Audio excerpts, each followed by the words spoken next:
So in the book Good to Great by Jim Collins, which was actually a business book about, I suppose, big businesses that went from good to great and what was the difference, he interviewed a guy called James Stockdale, who was, I don't know his position, but he was in the American Army, I believe, and ended up being like a prisoner of war, something along those lines. And when asked what was the difference between those that made it and those that didn't through years of being captured, he said that was really easy. It was the optimist that died first. Now the optimist, he was talking about effectively people that are like, oh, we'll be out by Christmas.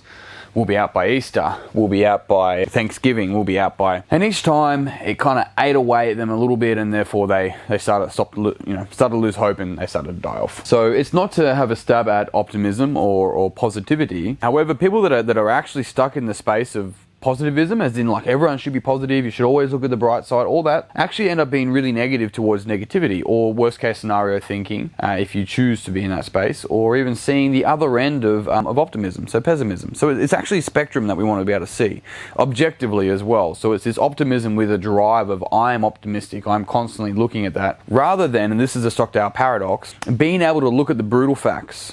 Now, the reason why I'm bringing this up is because we can and I recommend to do this, whether it's with business, but with ourselves, with our weight, with our programs, with whatever it is. Just look at the brutal facts of our situation, and then maintain hope to be able to follow a program, to be able to back yourself, to be able to trust yourself, to see that program through and come out the other end.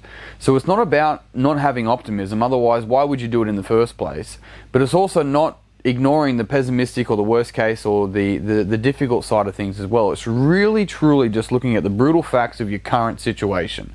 And when you can do that objectively rather than subjectively, as if the number on the scales actually fucking means your self-worth and it doesn't, or if the numbers in your business mean your self-worth and once again it doesn't, when you can just look at it objectively, understand that's where you're at, and then continually devise a plan. I say continually so that you can continually move through and adjust as necessary to move towards where you want to go.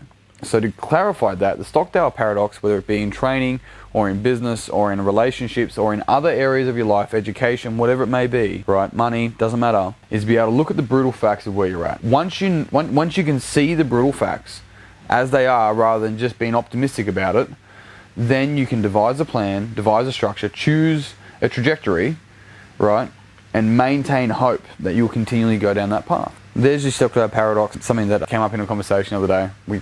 Dave thought it would be interesting to pull apart. But hey, it's worth listening to, worth knowing about. If you want to read the book that speaks about it, you probably just Google it. It would be Jim Collins talks about James Stockdale's Stockdale Paradox.